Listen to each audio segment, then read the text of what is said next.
Just a few weeks ago, I put my Model Y to a real test. It was a round trip from California to Utah, 1,600 miles, complete with cold weather conditions, mountains, like highway charging, everything. It was such a challenge. And at the end, I concluded that I would never want to repeat this experience again in an electric vehicle.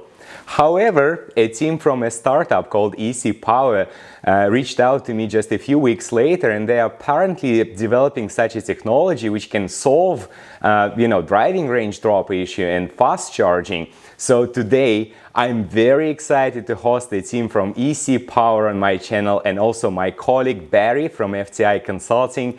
Guys, why don't you go ahead and introduce yourselves? Brian, you want to go first? Yeah, sure.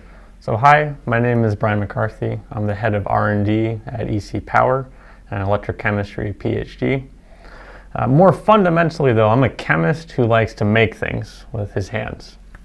And I worked in academia for 15 years. This is how I met Eric many years ago.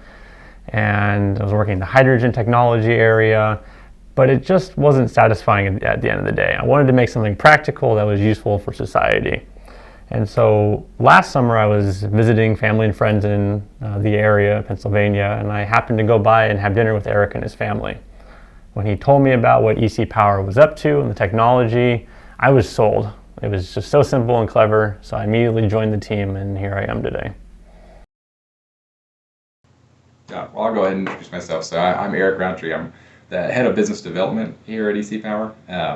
I'm actually an electrochemistry PhD as well, so that's where Brian and I met. We collaborated on all those hydrogen projects, but just took very different routes after leaving school. So, I went straight into the startup world and started working at a startup there as the principal scientist, but there were so few of us, the title didn't matter. It was really anything you could do to get money in the door. So, but as from, experiencing the world, it became obvious that batteries were this was the golden age for electrochemists, and batteries were the thing, so we spent all this time working on hydrogen, but it was clear that the first step towards electrification, and we're all on board for whatever will get us to that goal. The first step is batteries, and we were excited or at least I was excited to make that shift. So been following the literature, and I had seen a paper on fast charging that came out in late 2019. The performance was great in the paper, but what really struck me was just how simple the solution they were proposing in the paper was. And when I looked at the author list, there was a company listed on there. It's like, I didn't want to go back to school, but it's, EC Power was listed under there, and they've been working with Penn State University. So I reached out to the corresponding author from EC Power, and it turned out to be the CTO here, whose name is Chai Wang. And he said, I said, what can I do? And he said, well, we have all the scientists we need right now. Like, we're doing great science. But if you're willing to come and try and drive this into the, commercially, we really need someone right now. It's a perfect timing. EC Power had actually been a software company, up till a year before, and so they sold the software, successfully. That's sold to Gamma Technologies, called AutoLion. It's a great simulation package for automotive use for lithium-ion batteries. But they were reorganizing around this concept that they call the thermally modulated battery. And so that's really the technology we're going to talk about today. So I'll just leave it there. Excellent, excellent. So good to meet you guys. Barry, you want to introduce yourself too, please? So finally, you've also got Battery Edmonstone-West here this evening. My PhD, not in the electrochemical space, but it is in chemical engineering more broadly. Like Michael, I'm now at FTI, managing director in the energy transition practice. And the reason I'm focused on that space is I've just come in to FTI from 4 years at Johnson Matthey. So I've been living the battery materials, battery system, fuel cell, alternative powertrain journey, and all the various technologies that I'm sure Michael and others will be interested in. So hopefully I can add some interesting questions and insight to the conversation today. Absolutely, absolutely. And we have an amazing team here on the call, but where I really wanted to start, you all watched the episode, my journey in December. Maybe Brian or Eric, if you can just, highlight the challenges, what was good, what went wrong? Like, is it common for the entire industry, or it was just my personal use case? I would love to hear your feedback. Yeah, so Eric found your video and forwarded it to me. and I watched it and I thought, wow, this exactly illustrates the problem that we're trying to solve. We'll talk about that later. And personally, I think that you went about it as smartly and efficiently as you possibly could. Tesla has all of these insights and recommendations for optimizing cold weather performance. You did those things, you applied it. I'm not sure how you would do it any better. And there were some positive aspects that I liked from the performance you got out. First was keeping it plugged in, even to a simple house AC charger overnight, negated that phantom drain, which is great. And it's pretty clear that the car's technology is smart. It's smart at warning you, it's smart at telling you when to do things, it's smart at protecting the battery when it's too cold. So I thought those were very encouraging things for EV owners. On the bad side, the big thing is that 50% loss of range. That's massive. Consumers are going to hate that. We're kind of in the early adopter stage, I would say. Mass market consumers aren't going to go for that. And you mentioned a couple things which hurt the range a little bit. You had a roof rack on, you had your cabin heating going. Both of those are going to, of course, result in lower range. Looking at it from a battery perspective, there were two major things that were really killing you. The first thing is that you can't use regenerative braking when it's cold. When it's cold outside, if you try taking the current from the motor during regenerative braking, you literally hurt the battery when it's too cold. And we'll talk about why it hurts the battery later, maybe. And the second thing is that batteries are just inefficient when it's cold outside. Their voltage is literally lower, and because their voltage is lower, they have a lower usable energy, and it's just really inefficient when the battery is cold. So I think those were two things that you just couldn't get around with the current technology. Got it. And how about charging? So charging was also an issue for me because, technically speaking, the maximum power you can get on Tesla superchargers is 250 kilowatt, but we all know it's not stable, right? And especially in cold weather conditions, when you plug in, I think it takes some time to precondition the battery, right? So what are the industry standards right now? Where the industry is going? Yeah. Well, so when you talk about industry standards, in this conversation, we're really discussing specifically DC fast charging, right? So this is what people care about. Is I'm on a road trip. How does this impact me on a road trip? So they're around, at least here in America, Electrify America is installing these 350 kilowatt chargers, right? That's becoming the standard. And if you could actually make use of that 350 kilowatt charger, you'd charge your car in 10 to 15 minutes. I think that's a reasonable point at which people will learn to accept it, even though it's not quite as fast as the things we have today. But as you said, with the Tesla, you can do about 250. I think Lucid is up to 300, but it's more a difference in battery size than it is in actual better battery technology. But as you said, that's not constant, right? So it's pretty disingenuous to actually say we can do 250 kilowatts, because the reality is you can only do that 250 kilowatts at a low state of charge, and it actually drops off dramatically. So it's not like you start at 250 and work your way down to 200. It's you start at 250 and very quickly you're down to 125. And by the time you finish charging, you're down to 10. So it's not at all a slow decline. It's a really fast. And the reality is that the 250 is at a point where a lot of conservative people, myself included, they're not even going to plug it in at that point, right? We're talking below 25% state of charge. So how useful is that? That's the point now where if I'm on a road trip, I start looking for the most convenient place to get, to refuel. So I'm not even going to get that advantage. Now you're a daredevil because you parked your car in that video with 20 miles left, but I would never do that personally. I think there's a lot of people like me who would never do that, so they won't even get the experience to what 250 kilowatt charging is like.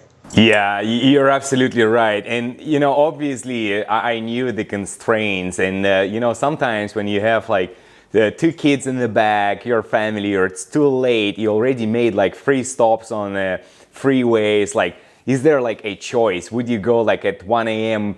Trying to find a supercharger? So I said, okay, I'm gonna compromise this time. So that was my challenge in the morning. But Maybe now we go and become a little bit more technical. So obviously there are like software tweaks. So like obviously my Tesla and almost all electric vehicles will do charging management, right? So they will limit the charge rate, and also there will be recommendations. You don't go above 90% for your daily use or go as low as I did during that trip.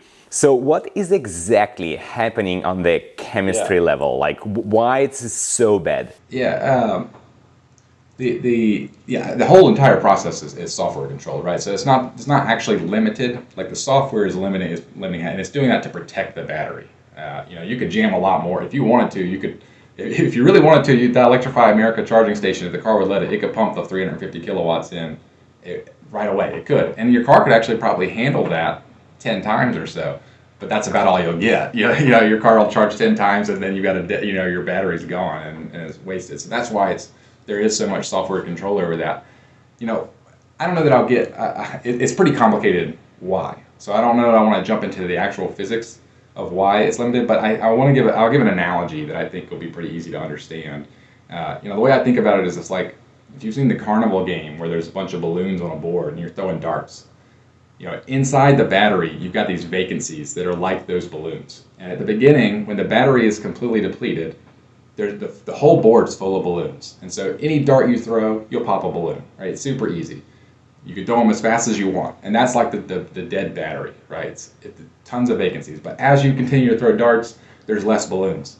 And you start to have to think about it. You start putting more effort into it. Like if I want to hit a balloon, I've got to actually aim, and that's kind of like the battery. Where it gets tricky, like I don't know if you ever looked at your, I'm sure you have, Michael, but if you're on your Tesla, right, you'll get 250 kilowatts, and then somewhere around 25 to 30% state of charge, it doesn't just like linearly decline. Some of them do, but in a Tesla, which we would say is probably one of the leaders in the industry, right, it's just going to drop. It just drops to like 125. It's immediate. And what you're seeing there is there's a point in the battery where it's like if you're considering the dart analogy, all the balloons reshuffle. It's like they move to a point where they're equidistant apart. So you don't have any clumps left that you could aim at. Every balloon takes precise effort, and so that point physically occurs around like 30% of that battery. So you lose it, and so that's physics that we're not going to get past anytime. We're never going to get past with the current technology. Is the batteries we have today, it will always be like that. And so if you want to change that, you have to move to new technology. No, I was going to jump in and just say that's the kind of issue. As somebody who you can hear my accent, I'm originally from Scotland. I live just outside London. Michael's experience is exactly what myself as a consumer wants to avoid. I like the concept of supercharging. I dislike the concept of having a car that its performance, its battery life, its cycle life drops off after 100, 200, 300 charges. I want the 1,000, 2,000 charge lifespan that we would all hope. I want to go into maybe that chemistry point in a bit more detail. I know it's not one of the questions, but how do you see the chemistry evolving, whether it's the cathode, whether it's the separator, whether it's the anode? How do you see, or even the design of the cell itself? How do you see that evolving to help solve some of these stability issues? Yeah, I think what we're, so an ideal, let me talk about what I think about an ideal battery. So this doesn't really get into what EC Power's expertise is, but just as an electrochemist, the way I think about that problem. To optimize the use of a battery, you want to use it like your cell phone battery. Your cell phone, you run it all the way to 100, all the way to 0 every single day. Like, so you're maximizing the throughput. It's always running. So you want a batteries die in two ways. They die through cycle life and they die through calendar life, right? So a battery just sitting there is dying. A battery being cycled is dying in a different way, and you want to kill it by cycling it. And so really what I think the future is trying to make that the most economical way you can. There's one way that you could get past what you're saying is to say, I'm going to make a really big battery, say it gives me 500 miles of range, but and it has a really great calendar life, right? And so basically what that means is you're not cycling it very much because it's so big. But that's if we care about the environment, if we care about renewables, if we're trying to solve a problem with these electric vehicles and not just going to the next thing, that's not really where you want to go, or at least in my opinion, that's not where you want to go. You want to go to a point where you can drive the price of batteries so cheap that you don't care about replacing it. And I think that's a better future, where we say we can use a smaller battery and we just cycle it to death. And maybe it only lasts 7 to 8 years, but it's affordable enough that's okay. At 7 to 8 years, I can replace it and move in, and my car is still doing well. These electric motors survive lots and lots of miles. So there's a real world where you could do that. And batteries are getting better, though. And so we talk about a 1,000,000-mile battery. I know that I think, Barry, you work with NMC and stuff. I think most of the time we're talking about that, we're thinking about this new iron-based chemistry, or not new, but new to the electric vehicle game. I guess it's making a resurgence is the right way to say it. And that's kind of where we could really pull this off. If you can do 3,000 cycles of a battery, even if it's a fairly small battery, that is a lot of miles. So. Can I ask a dual follow-up question? So I'll take you back to your own technology, hopefully, with the first question. So going that full to empty, describe to the listeners, what would good cycling look like? And then the part to bring us back to EC Power is, I don't want to be how does your misleading technology then fit into that? I don't want to be misleading with the full to empty, because I didn't really mean that. I just meant like we want to maximize the amount of throughput of the energy. If you want to maximize the life of the battery, you're not doing full to empty. You're actually doing something more like 30% to 70% and back and forth. And that relieves a lot of stress on that battery, because actually the battery's volume changes as you cycle it. And so if you keep it in that narrow range, that volume change is very small. And as we know, any mechanical change results in degradation in any system, right? And so keeping the narrow window is the best way to increase your cycle life. But what I really meant there was high throughput of energy in the battery. Right, and maybe here we arrive to your specific technology. So I think we pretty much understand the challenge, and to be honest, the angle you're taking, like smaller batteries where you can replace them, is not exactly where the car industry is looking at this, right? So and it's probably that the car industry is using the tools they have, right? Yeah. And fast charging right now feels quite hard. Like we just talked about. We're installing 350 kilowatt chargers, but really what we're achieving is 125 kilowatts. And so we're a long ways away from even satisfying the chargers we've got out there. Fast charging feels like a hard problem. Got it. And now we talk about the EC Power solution. So what is exactly your technology about? Yeah, so I think I'll jump in here. So we think a lot about fast charging, and I think about temperature and cold weather performance. If you think about what goes wrong on the cell level when you're charging too fast, when it's too cold outside. When you're charging, you're literally moving lithium ions from one side to the other side. The faster you charge, the faster the lithium ions move. Okay. The problem is that they can get stuck partway. When the lithium ion gets stuck partway, that's bad for two reasons. The first reason is that it's gone forever. You just lost some of the capacity of your battery. We've all seen this in our cell phones. They don't last as long after a period of time. Same thing happens in an electric vehicle.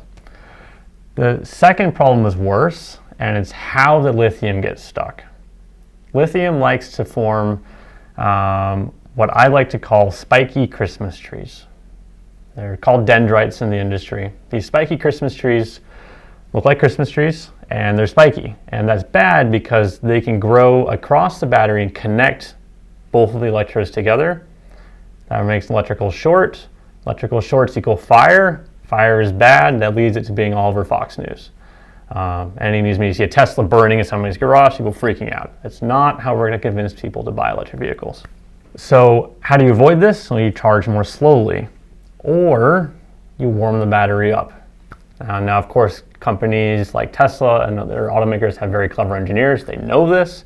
That's why Tesla has something called preconditioning the battery, which you were talking extensively about in your video, Michael. It turns out that preconditioning is just a code word for preheating the battery. As I said, the warmer the battery is, the less likely your poor little lithium ion gets stuck partway there. So the challenge that EC Power has solved is how to go about heating the battery.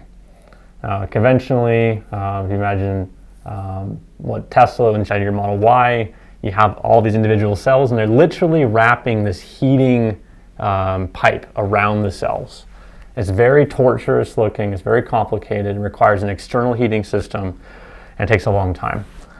So you had that one morning where you woke up and you went to a supercharger, you plugged it in, took 5 to 7 minutes or something before it even started charging.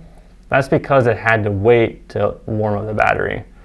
And you might say, okay, Brian, why can't I just heat it really fast? Well, batteries hate it when they're heated unevenly. You have to baby the battery. You have to heat it very evenly and slowly if you're heating it unevenly. So that's the problem that we solved. And I'll explain briefly with this notebook how it works. So imagine this notebook is a single battery cell inside your pack. And if we open the notebook up, each of these pages is now an electrode, an anode or a cathode. And so what EC Power does is we take a very thin heating element and we put it inside, okay? And the heating element is about 1/10 the thickness of this piece of paper, and then we close it up again. It's that simple. And the reason this is very efficient, I'll explain with an analogy that I like. Imagine that a battery cell is your house and you want to heat your house. And you have a nice fireplace. Do you put the fireplace inside the house or outside the house? You put it inside, right? Well, the approach that's currently taken in the automotive industry is to wrap those heating pipes outside the house, your battery cell. And so that's why it takes so long. You're heating unevenly outside in. You saw that 5 to 7 minutes. With our technology, heat inside out, less energy required, takes 30 seconds. So you can use a supercharger, boom, you're fast charging within 30 seconds. Keep it at a safe temperature the entire time. So, Brian's like giving this discussion around like what the technology is and what the precise thing that it does, so, and you may walk away from that and think this is just a heating technology. But, the reason why EC Power is here today and having the success that we are having is because it is not what exactly it is, but what you ultimately end up being able to do with it. We like to think of ourselves as the turbocharger of a battery, and so like if you think about the progress of internal combustion engines, right? So even today, you can go to Ford and you can buy an F-150 and you could buy a 5-liter V8 engine, or you could get a 3.3-liter EcoBoost, right? And they give you the same horsepower, and it's this, smaller package, but you're getting better fuel efficiency. And what Ford is really doing with that EcoBoost is they're saying, okay, I'm going to control everything precisely. I'm going to give the exact right amount of air, the exact right amount of fuel, and I'm going to do everything at the right time to get squeeze as much out of this engine as I can. And that's really what EC Power is providing to a battery, is that same type of capability. So with the way that battery packs are built today, we're addressing this question of, we're like taking the battery and trying to respond to it, saying this is what my battery can provide, let me gently nudge it in one way or the other, or kind of keep it confined in this area. What EC Power's technology is about is saying, I want you in this state. Like you're defining the state of the battery to what you want it to be, and rather than letting the car respond to the state the battery is currently in. And so that's really, what we're trying to drive is that vision of I have complete control over this battery. And it gives you some cool things. There's one thing I want to go back to. Brian talked about regenerative braking. This is kind of a non-intuitive. If you're just thinking about it as a heating technology, this is an advantage that you'll miss. Is that when you're on your trip, you weren't even able to use your regenerative braking. It was that cold. With our technology, even if it's warm outside, you only have a limited amount of regenerative braking. You still have regular brakes on the car. With our cells, it's feasible that you could take the regular brakes off the car completely, because you can harness all of that regenerative braking energy. You can pump all of that regenerative braking energy into the pack, because even if it can't be used to charge the battery, it can be used to heat the battery, which improves the efficiency of the system and the performance that you're going to get out of those cells. So that's a really practical way that in the real world testing we've done, that this technology gets used. And so you harness all of that regenerative braking, because there's a misconception that maybe you can't get that energy back from braking, but there's really no limit there. The motors can do it. The motors can can brake the car completely. They could do it, but we just don't for the sake of the battery. And so we're eliminating that concern. The battery can take it in one form or another is basically what we're providing. And from the user experience point of view, so I understand the technology, I understand the braking part. So what are the clear benefits to people like me, like ordinary drivers of electric vehicles? Yeah, so the ordinary benefits. One is, you talked about, so phantom battery drain will no longer be a concern. It does take some energy to I would still recommend, even if you have our technology, it's still recommend to plug it in because it's just about where the energy is being sourced from. But if you were in a place where you couldn't plug it in, say you went on this like shopping excursion to a mall in Boston and it's 0 degrees Fahrenheit outside and you park your car and you're inside the shopping mall for 4 hours having a great time. You come outside, that car's completely cooled off. With our technology, you start the car 30 seconds, it's a nominal performance, right? That is not at all the case with the technology today. Now, again, there's an energy cost to doing that, but that energy cost is paid either upfront or during the process, one way or the other. So it's not a different energy cost, I'd say. So great to see the technology and where you've got it to. I observe that you're currently using the EC Power technology in a range of pouch cells. For most of us who are driving electric vehicles, we've got cylindrical or prismatic cells. Can you tell us how the technology is advancing, and is it able to be used in those configurations as well? Yeah, so we haven't put much effort into cylindrical cells to date. I know that's come as a surprise to a lot of American people because a lot of American startups are using cylindrical cells, but a lot of automakers are using the prismatic format, and we're kind of the opinion that the prismatic is more the future, so we're directing much more of our effort there. But yeah, so the technology has been deployed in prismatic cells. Actually, Brian's got one behind him that he could pull up on the screen. That's prismatic. But we've actually done, you think about us as a startup and you hear about our technology, you probably assume it hasn't made it much past the lab, right?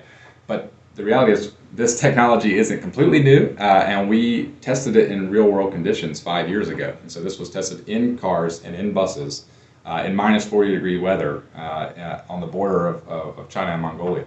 And so the vehicles were left in minus 40 degrees for 3 days, minus 40 degrees Fahrenheit, Celsius, it's all the same. So minus 40 Fahrenheit for 3 straight days, no external intervention whatsoever. And these vehicles are able to drive away in mere minutes with nominal performance. And so that test was so successful that it's actually led to our batteries being deployed for the Winter Olympics that are starting here soon. And so there's 500 buses with our batteries powering them. 500 electric vehicle buses with our batteries powering them for the Winter Olympics. So our batteries are there to make sure those buses are in great condition to run and transport the public, whatever public actually gets to make it there for the Olympics. So yeah, no, like from the marketing point of view, I'm just like thinking about that Winter Olympics, like heavy duty vehicles, like snow, a lot of attention from the entire world. I think you're in a very, very good spot.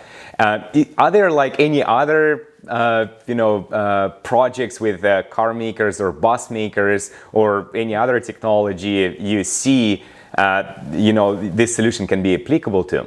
Yeah, we think about that as the first generation of our technology, and the technology was invented to focus really exactly on the issue that you face with your Model Y, right? We're thinking about range in the cold. That was when it was invented. And so that first generation has actually already been licensed to BMW. And so we're working on the second generation now, and we're just getting it to a point of evaluation with customers. And so the focus of the second generation is retaining all of that from the first generation, but also applying the technology to charging. We've had quite a bit of discussion on charging here, and one of the things when we're actively deploying it was this realization of the potential that it had for charging. And it's like, we obviously we care about fast charging, but what was really realized is the capability for consistent charging. So, whatever the max capability of the cells you deploy in the car is, we can maximize their potential. And that's it. No matter what the temperature is outside, no matter the conditions, even if it's minus 40 Fahrenheit, right? Which is, by the way, on your Model Y trip, this is 40 degrees Fahrenheit colder than you experienced. At minus 40, we could still plug it into a supercharger. It'll take the exact same amount of time to charge as if it was a sunny day in California. Wow, excellent. So, but in terms of like next steps, so obviously it's a new technology, you're a startup and you're just building your muscles and testing. So what's your next milestone? Yeah, so I really appreciate that question, because the technology we're working with today, we kind of think about as our foundation, right? So in small business speak, this is our minimum viable product, right? But it's created a vision for a future, of what electric vehicles can be, and the future we're aiming for is simple. When we invented the technology, there was a quote from our CTO that we've repeated. We've got it all over the office here. It's simplicity was our greatest challenge, and that's really what we've decided to go for in the pack. Where take this concept of simplifying everything to the pack. We want to.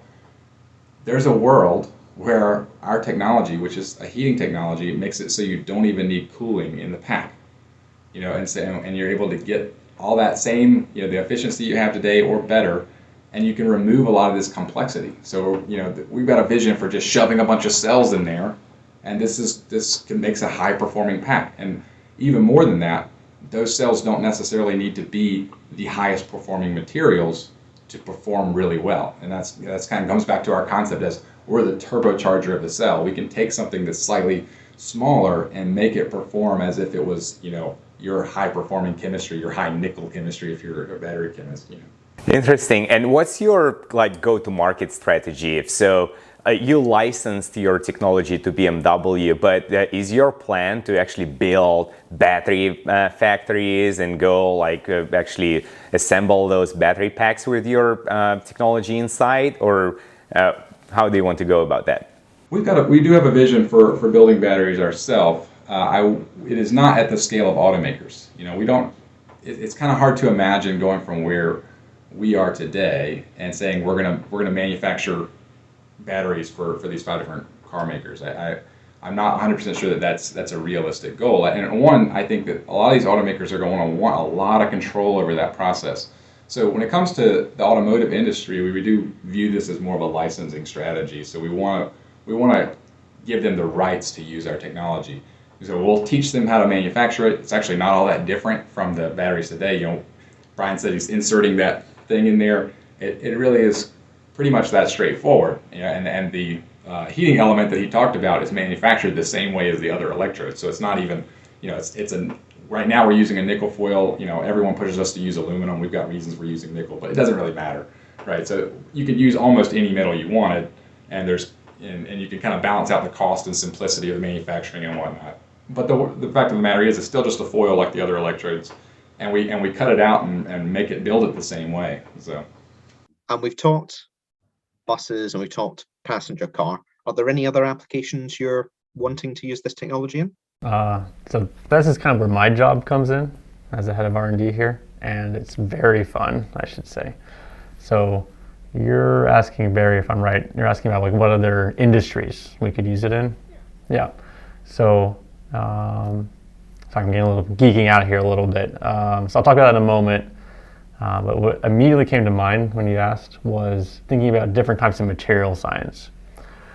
So Eric mentioned that we could use our technology as a turbocharger for battery chemistry is not as good, cheaper battery chemistry, which I think is great. But if you look at where the battery industry is right now, where the really bleeding edge of the R&D is, most battery startups are focusing on material science. They're working on developing the next generation of battery. And what we think is, when we look at all of this, we say, these are all amazing. We think they're going to be big down the road. But if you would just use them as they are, your car might not even turn on when it's 32 degrees outside. You need a temperature boost. You need that turbo boost. And so we're literally looking to apply our technology to enable, sodium-ion batteries, lithium metal batteries, all solid-state batteries, where you really need this enhanced mobility of the lithium ions. But back to your main question, we're doing some work in the vertical takeoff and landing, like air taxi, electric aircraft space, which I think is just fundamentally cool. We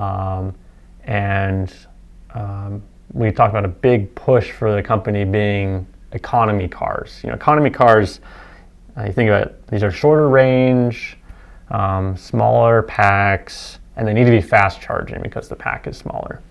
So when we were thinking about this, we realized that this describes a different type of application. That application is a forklift, material handling. A forklift has a smaller pack, it needs to be very fast charging, has to be consistent performance, and the battery market for forklifts, it's a billion dollar industry. So we're working to have our technology evaluated in forklifts and material handling.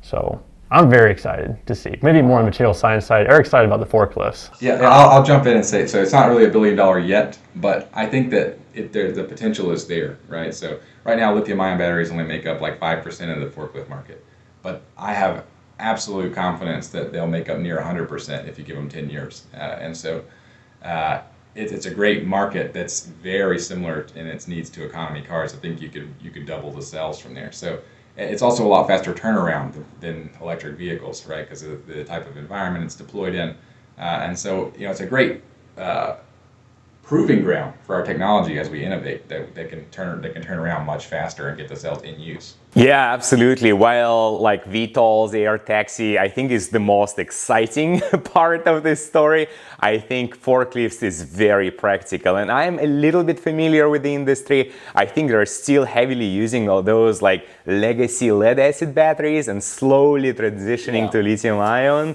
And I think this is where you can definitely shine and show. The way we think about it, like the forklift is like taking automotive technology today and applying it in a different area.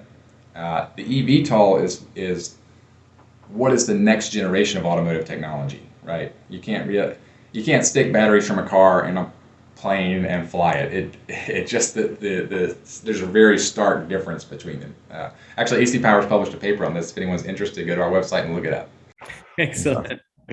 I spend a lot of time discussing SAFs as well, so yes, I can see the challenges. Look, you said about like proving grounds, and I think those buses in Beijing during this Winter Olympics, they will be, I think, mostly like drivable prototypes, right? It's still not a serial production, if I understand well. So, and given my automotive background, I know how painful it is to go from the prototype phase to the real SOP or start of production.